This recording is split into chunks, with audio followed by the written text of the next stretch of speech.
Hello and welcome to another video. Thank you for tuning in. I've got a couple of articles that I found really interesting that I want to share with you, and some comics that I picked up for 40% off I grabbed over the holidays. So let's get right to it.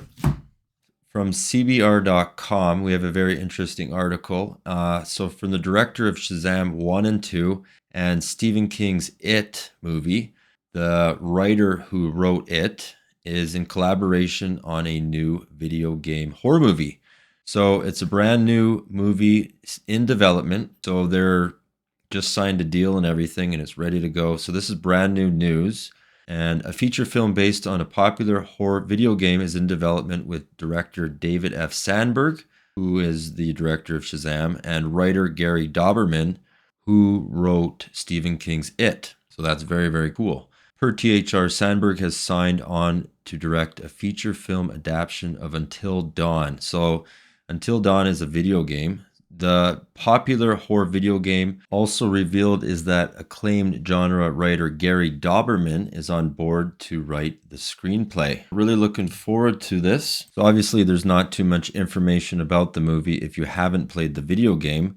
I haven't myself. I might as well now, but as of now, no specific plot details have been revealed for the Until Dawn movie, and it's not clear if it will feature actual characters from the game with a similar storyline. However, the film has described the Screen Gems as an R-rated love letter to the horror genre, centering on an assembled cast. No cast members have yet been attached to the project. So we'll be looking forward to this movie, looking forward to the updates.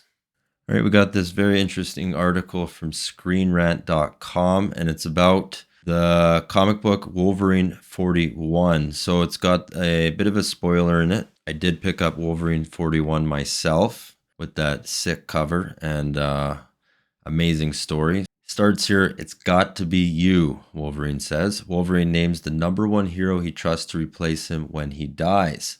Wolverine is the best there is at what he does. But there's one ex-hero that will be better than he can ever hope to be, and Logan himself knows it. All right, so just some highlights here from Wolverine 41. Finds a contemplative Logan making the rounds of the Krakoan greenhouse. Thanking his daughter Laura for her work with X-Force, Logan reaffirms the one-time X-23 and the current Wolverine as his true successor. He goes as far as to say, "It's gotta be you, who doesn't just take my place, but does it better than I ever could have."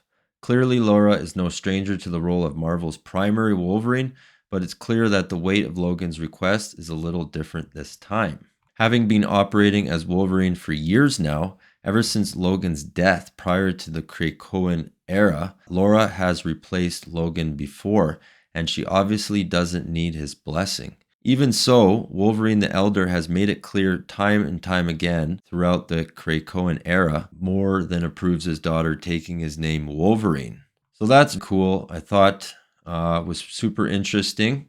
So just ending the article off here, and it says, "Eventually Logan will take a hit from which he won't be able to recover. From when that time comes, the X-Men and mutant kind at large will need a new Wolverine, willing to fight tooth and claw to protect their very existence. In this case, it's clear that the best person for that job already has it. Even Marvel's first, most famous Wolverine knows that the only person who can truly surpass him is his daughter, Laura Kinney." So you can find all that information in Wolverine 41, and I just think that's really cool. All right, so for the last article we got from ScreenRant.com, and it's Green Lantern unleashes his ring's ultimate power, creating life. So I thought this article was awesome, considering John Stewart just created the most powerful ring yet. John Stewart is one of the most powerful Green Lanterns in the multiverse. However, his latest feature just put him on the same level as God. So that is pretty crazy. Reading on here, John Stewart has recently showcased a power that solidifies his power as the most powerful Green Lantern ever. The ability to create sentient, independent life. This unparalleled feature sets him apart from the previous Lanterns and elevates him to a god-tier status, aligning him with DC's other life-creating entities. However, with great power comes great responsibility and consequences. So from Green Lantern War Journal number 5, isn't the first time John is showing creating a construct of his deceased sister, Ellie. Readers also saw him previously create a construct of the young girl in the inaugural issue of the series. John's mother, grappling with dementia, occasionally forgets that her daughter's dead, and when she can't locate Ellie, she becomes notably distressed. To ease his mother's anguish and revive a lost source of her happiness, John will occasionally create constructs featuring his younger sister. However, the construct of Ellie in issue 5 distinguishes itself from the previous iterations and is much more than just a construct. In issue 5, John Stewart's creation of Ellie transcends the realm of conventional Green Lantern construct, which emerges the construct that possesses both sentience and independence, capable of persisting and functioning even in John's absence. So there you have it. Very, very cool. John just created life. Therefore, there's no assurance that Ellie won't develop her own will or begin to malfunction in John's absence. There's possibilities hold the potential for dire repercussions, particularly if Ellie is to construct gains the ability to shape her own form instead of serving the guardian John intended her to be. She could potentially transform into a weapon that matches the will of Green Lantern. So you can grab all that in Green Lantern War Journal number 5. Yeah, so I found those articles pretty interesting, and right here is where you can find John Stewart constructing the ring in Green Lantern 4. So I'll definitely be picking up number 5 now that I know he puts it to use and what the ring, the ability of the ring. So that's really cool. All right, so let's check out some of these comics I got over the holidays at 40% off. The first one here is kind of funny because I have a whole bunch of 2s and 3s, but I don't have any number 1s. And this book was like the most spec'd on book in the 90s. So we got Cage 1. Pretty cool cover there anyways. And this is in super nice condition. So I picked this book up here. 40% off. I think I paid like $4 or something for it. But there we go right there. And then, so I got a whole bunch of 2s and 3s, like I just said. So we got number 4, No Board, $3, guest starring Punisher. So that's dope. And we got number 5. Yeah. So we got Cage 6. And I'm actually giving these to my son. He's a huge Cage fan. So Cage 7. Great covers anyways. And we got Cage 8. And then for whatever reason, I bought up to Cage 9 and not 10. So guest starring the Incredible Hulk. And then we got Rhino in there as well. So that's a dope cover. That's a dope cover right there. So I did get a package set. So complete limited series Robin 1 to 5. And I bought it just for this cover here. So I already have this cover and I have all 5 of these books here, which we'll open them up here. Check it out. So I bought this complete set for I'll show you in a second here, because the one I own isn't as nice as this one. The grade on this is just spectacular, and all of the books really. So we got 5 of 5 Robin right there. Okay. 4 of 5. Love that cover. Robin getting kicked in the head. Okay, and then 3 of 5.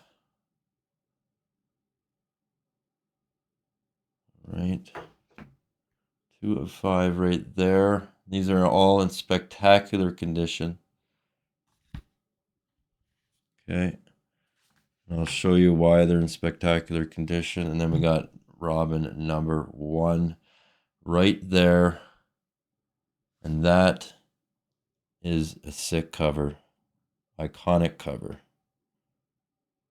So very, very happy to grab this one here. And you can see here how minty this thing is, because look at the back cover. It's not a single color broken spine tick or any spine tick on it. Look at that. You can just see how minty that book really is. So that's why I bought this package, and it cost, they originally wanted $30, so 40% off. So do the math. I would say around 20 bucks.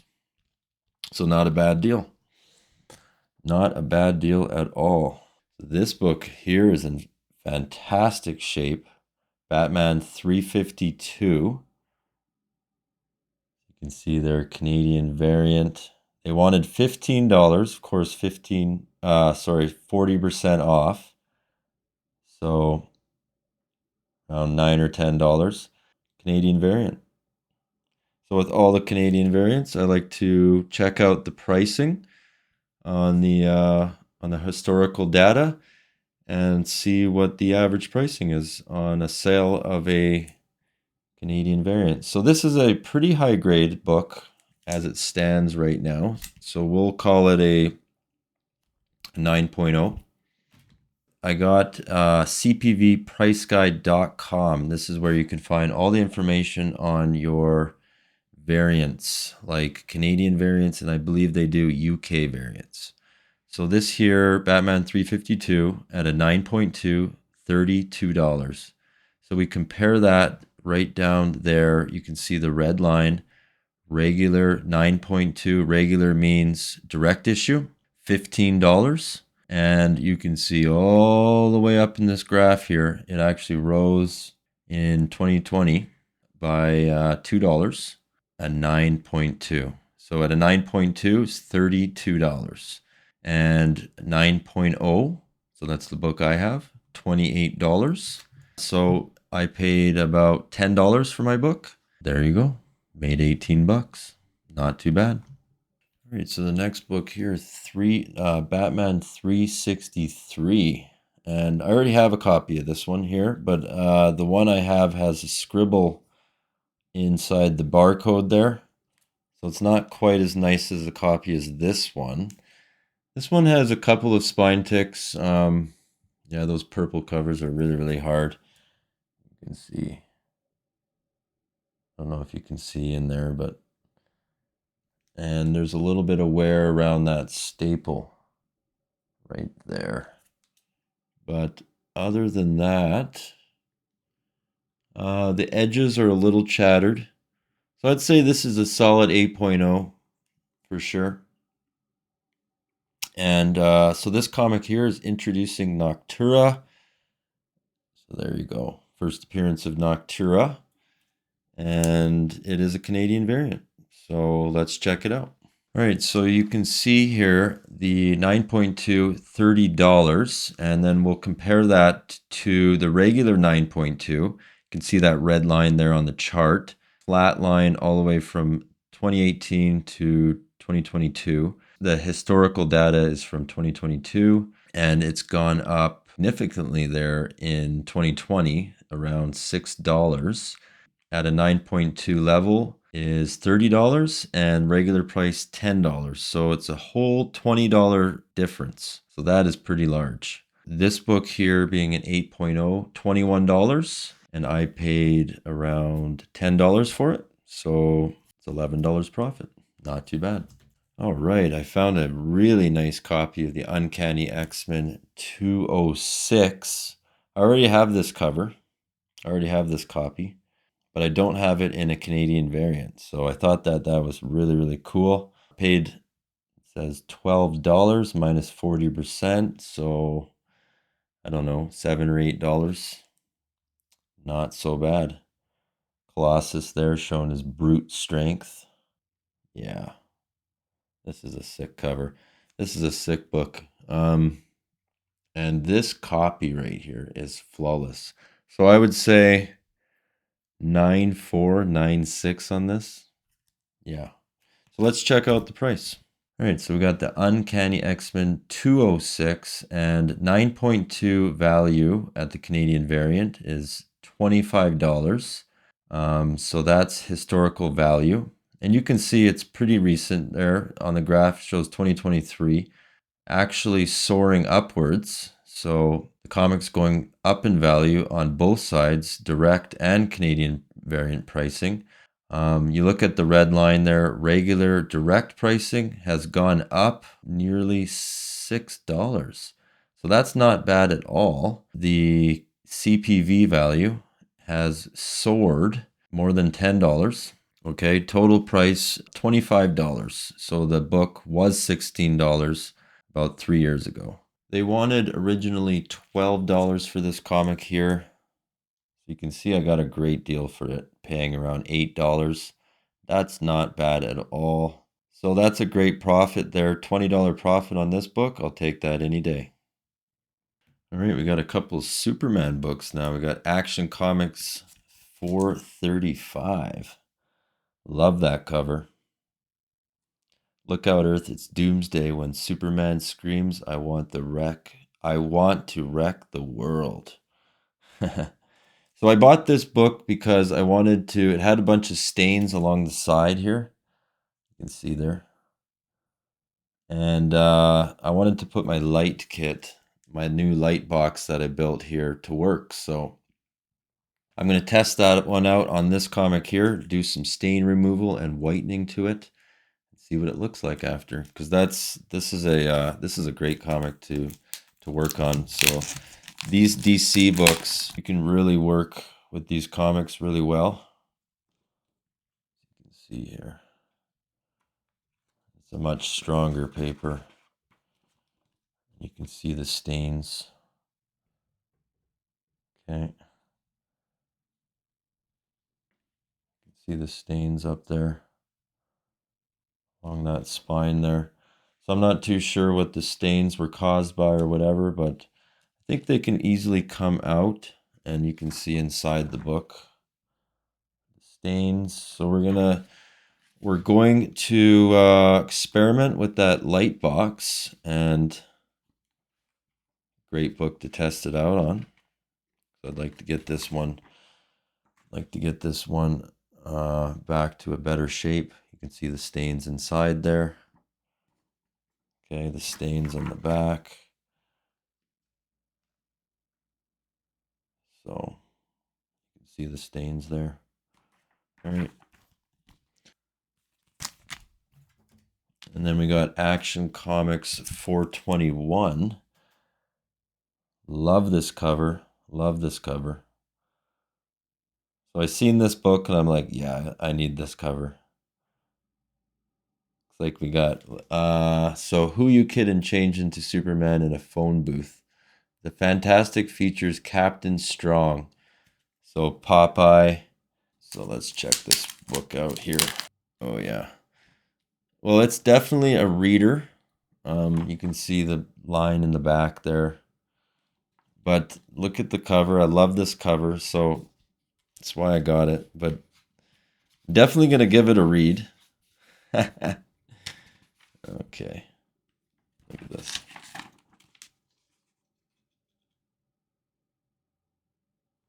It's cool. It's really cool. And then there's a Green Arrow story in the back there, so that's really dope.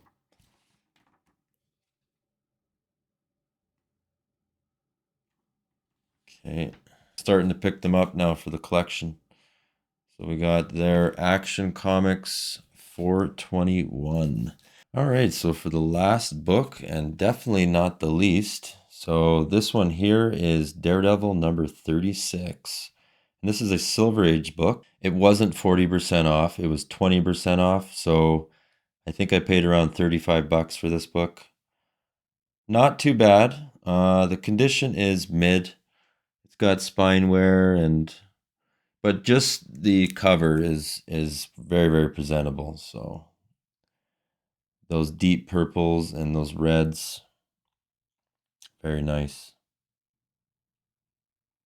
Nice looking book. You can see a crease up in the corner there and a crease down here in the corner. And the spine, not so good there. But overall, book looks great. So this one here, 1968, I believe. So Silver Age. And Gene Colan and Stan Lee produced book. So you know it's going to be awesome. That's it. That concludes the video, guys. Thank you for watching. Really do appreciate your time. Please do hit that like button and make sure you do subscribe to the channel. Always great content flowing through here. Have a great day.